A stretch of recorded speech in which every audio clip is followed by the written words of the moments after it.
మహేశ్వరంలోని తుక్కుగూడలో భారీ అగ్ని ప్రమాదం చోటు చేసుకుంది. హార్డ్వేర్ పార్క్ కంపెనీలో భారీగా ఎగిసిపడుతున్న మంటలు. కంపెనీలోని 1వ నెంబర్ యూనిట్ లో భారీగా మంటలు, దట్టమైన పొగరు. మంటలతో ఉక్కిరి బిక్కిరవుతున్న కంపెనీ సిబ్బంది. కంపెనీలో ఉన్న సిబ్బంది మొత్తాన్ని బయటకు పంపించేస్తున్న సెక్యూరిటీ గార్డ్స్.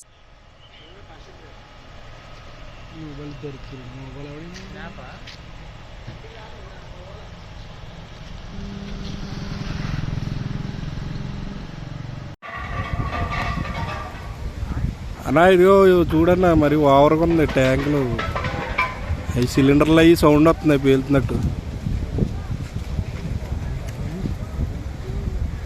ఇలాగెళ్తే